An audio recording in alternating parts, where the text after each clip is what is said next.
아오리의 행방불명.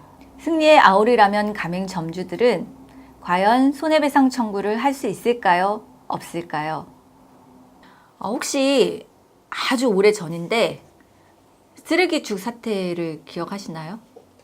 근데 당시 지금은 또 그 프로가 있는지는 모르겠지만 불만 제로라는 프로에서 그 몰래 잠입 취재를 했는데 그 점주님이, 그러니까 사장님이 손님이 남긴 김치를 몰래 재사용해서 김치 콩나물죽에 넣었다가 걸린 사안이 있습니다.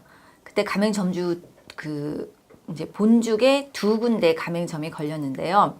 그 사태가 일어나고 뭐 난리가 났습니다. 전국에서 방영이 되고 뭐 쓰레기죽이라는 그런 오명을 받게 된 본죽의 가맹점들은 매출액이 뭐 당시에 엄청나게 떨어졌고, 그로 인해서 이제 가맹본부도 손해를 많이 보게 됐죠. 왜냐하면 가맹점 매출이 떨어지면 가맹본부 입장에서도 로얄티를 많이 못 받게 되고, 또 더군다나 가맹점주들이 사가는 그 재료가 많이 줄어들기 때문에 가맹본부의 이익이 줄어듭니다. 그래서 결국 가맹본부는 그 가맹점주들 둘한테 소송을 했어요. 근데 그 소송에서 그 피고로 된 가맹점주들은 나타나지 않았어요. 그래서 결국 가맹본부가 청구한 금액이 그대로 인용이 되고, 이 소송은 가맹본부의 승소로 끝난 사안이 있습니다. 근데 다만 이제 그 다른 가맹점주들, 매출이 떨어진 가맹점주들은 나중에는 서서히 매출이 올라왔지만 그 기간 동안에는 손실은 보상받지 못했죠.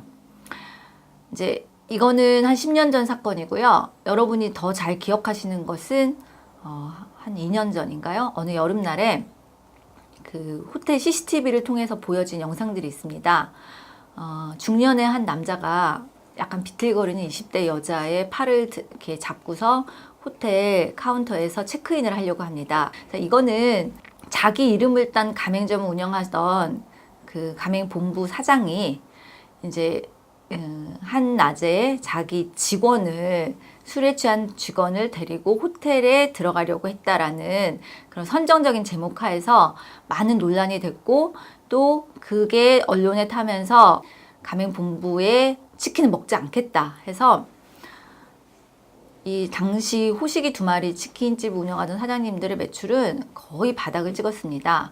지금은 사실은 이 매출이 올랐는지 모르겠지만 당시 가맹점주들의 입장은 굉장히 복잡했습니다. 그 이유는 가맹점주들도 물론 그런 그 불명예스러운 행위를 한 자기 대표가 믿긴 하겠지만, 그렇다고 해서 가맹점을 그만둘 수는 없거든요. 본사를 욕하고 손해배상을 하자니 당장 매출이 떨어져서 먹고 살 길이 없고, 이러한 사안은 모든 가맹점주들이 다 겪는 일입니다. 자, 그렇다고 하면 가맹점주들은 본사 혹은 본사 사장에 대해서 손해배상을 할 수 있을까요?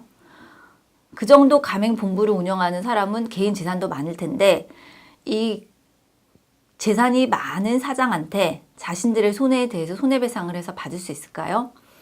거기에 대해서는 많은 의견이 분분했습니다. 근데 법조계의 대체적인 의견은 힘들다는 겁니다. 왜냐하면 만약 사장이 회사 돈을 횡령했거나 아니면은 회사에서 뭔가 그 나쁜 짓을 했을 때, 예를 들어 유통기한이 지난 닭을 사용해서 그 닭이 뭔가 그 문제를 일으켜서 매출액이 떨어졌다고 하면 상법상의 대표이사의 업무상 과실 혹은 고의 그 규칙 사유로 인해 손해배상이 가능합니다. 근데 사장이 자기 업무 외에서 밖에서 사회에서 어떤 그 행위를 하다가 혹은 뭐 음주운전을 하다가 매스컴을 탔어요. 그럼 그걸 과연 업무상 행위로 인해서 가맹점주에게 손해를 끼쳤다고 할 수 있을까요? 그래서 이 부분을 해결하기 위해서 올해 1월부터 오너리스크 법이라는 명목하에, 혹은 호식이 배상법이라는 그 귀여운 이름을 가진 법이 조항이 가맹사업법에 하나 들어왔습니다.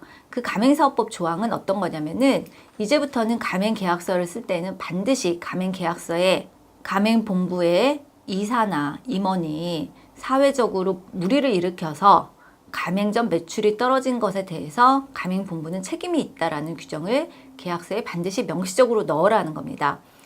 그래서 이런 법이 이제 가맹사업법에 들어오자마자 터진 게 바로 승리 사건이에요. 승리의 아오리 라면 사건입니다. 그래서 이 승리의 아오리 라면이 매스컴을 타면서 과연 아오리 라면의 가맹점주들은 승리에게 손해배상을 할 수 있을까라는 의문들이 많은 기사들과 그다음에 방송을 탔습니다. 저의 개인적인 의견을 얘기하자면은 저는 아직 힘들다라는 쪽입니다.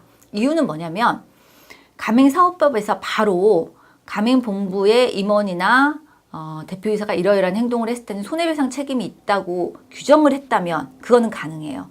근데 가맹사업법은 그것을 규정한 것이 아니라 그러한 내용을 계약서에 넣으라 그렇게 했거든요. 그러면은 지금 승리 사건이 2월 달에 터졌는데 가맹 점주들은 대부분 그 전에 계약을 체결했을 거 아니에요. 그러면은 2019년 이전에 체결한 계약서에는 그런 조항이 없는데 과연 계약서에 없는 그런 조항을 가지고 가맹 점주들이 가맹본부한테 손해배상을 할 수 있을까? 이것은 의문입니다. 자, 그러면은 내가 만약에 아오리 라면의 가맹 점주라면 어떻게 해야 될까? 장사를 계속해야 될까? 아니면은 그만둬야 될까? 아니면 손해배상을 해야 될까? 라는 여러 가지 선택에 처했을 것 같아요. 특히 예를 들면 2018년 가을경에 문을 열었는데 문을 열자마자 6개월 내에 이런 사태가 발생했다 하시는 분들한테는 참 어려운 결정일 것 같아요.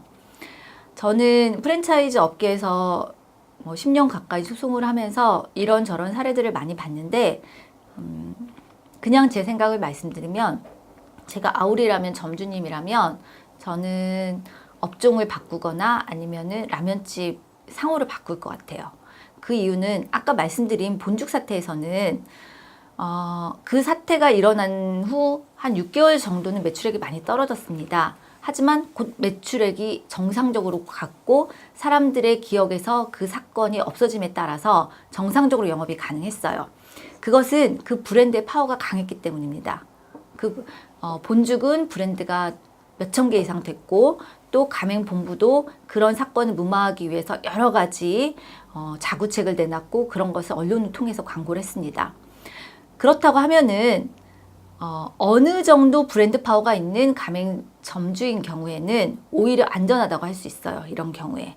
물론 지금 호식이 그 치킨집은 매출이 복귀인지는 잘 모르겠어요. 하지만 치킨집 같은 경우에는 그 지역 밀착형이기 때문에 내가 그 동네에서 맛있는 치킨집으로 소문이 나고 그 동네 주민들과 친하다면 어느 정도 영향을 받더라도 복귀할 수 있어요. 하지만 승리의 아오리라면 같은 경우에는 대부분 쇼핑몰에 있습니다. 그리고 찾는 층이 젊은 사람이고 트렌디한 브랜드예요. 그리고 그동안의 인기는 사실은 승리가 여러 TV 프로그램, 무한도전이라든지 지금은 없어졌지만 나와서 자기 라면의 자기 브랜드를 계속적으로 홍보한 효과인데 이제 군대에 갈지 아니면 어디에 갈지는 모르겠지만 그러면은 더 이상 홍보할 사람이 없고 홍보가 안 되면은 자연히 잊혀지고 더군다나 나쁜 기억으로 계속 잊혀지면서 매출액은 회복하지 못할 가능성이 큽니다. 그래서 제 생각에는 이게 만약에 손해배상을 하더라도 마이너스가 계속 나면서 손해배상을 소송을 할 필요는 없거든요. 그래서 손해배상 소송과는 관계없이 지금 재정비를 해야 될 때라고 봅니다. 손해배상은 문 닫고 해도 상관없어요. 그거는 손해배상 언제든지 할 수 있고 시효 기간 내에는 할 수 있기 때문에 저한테 이렇게 오셔가지고 가장 궁금해하는 게 재판을 하려면 장사를 계속하면서 재판을 해야 되냐 그런 말씀을 많이 하시는데 사실은 상관없습니다. 안녕하세요. 배성경 변호사입니다. 이 코너는 제가 여러분들이 만약에 자영업자시고 소상공인이시고 프랜차이즈 가맹점을 하고 계시다면 그 과정에서 만나는 여러 가지 법적인 문제들에 대한 아주 실질적인 답변과 그리고 옵션을 드리는 프로로 만들고 싶다라는 제 소망이 담긴 겁니다. 제가 여기에서 드릴 말씀은 저는 뭐 추상적인 얘기는 하지 않겠어요. 뭐 누가 잘못했다거나 아니면은 뭐 잘하라거나 그런 얘기는 하지 않고요. 이런 일이 발생했을 때 손해배상 혹은 금전적 배상을 받을 확률이 얼마나 있는지 가장 확실하고 법적인 그리고 경험에서 우러난 얘기를 해드리겠습니다. 많이 구독해주세요.